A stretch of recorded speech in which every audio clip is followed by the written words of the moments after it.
آنکھ کی نمی بہت بڑی رحمت ہے، یہ آپ کو اللہ تعالیٰ سے رابطہ کرا دیتی ہے۔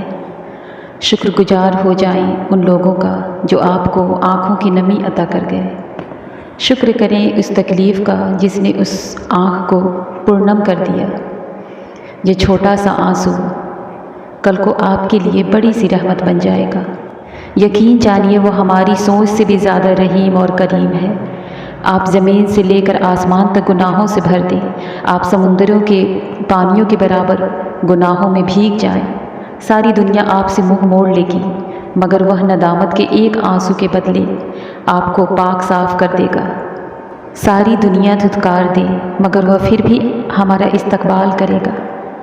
جن کے دل کی بات اس دنیا میں سننے اور سمجھنے والا کوئی نہیں ہوتا، ان کی سب کہی انکہی باتیں اس دل کا مقیم سنتا ہے پورے خلوص کے ساتھ۔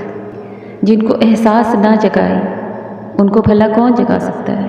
اپنے رب کے سامنے اپنی کمزوریوں کا سچے من سے اعتراف کیا کرو، وہ انہیں تمہاری قوت بنا ڈالے گا اور انہی سے تمہیں مضبوط کر دے گا۔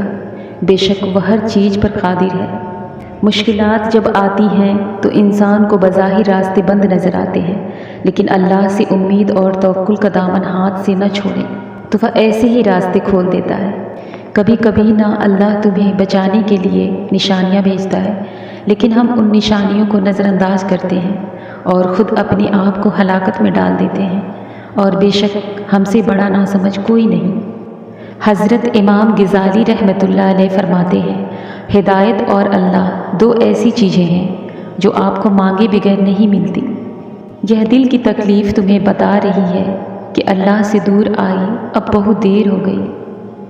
سجدے کی سب سے بڑی خوبصورتی یہ ہے کہ زمین پر کی جانے والی سرگوشی آسمان پر گونجتی رہتی ہے، اور پھر اس جہان میں ایک وقت ایسا بھی آئے گا جب ہمیں خاک ہوئے صدیاں بیت جائیں گی۔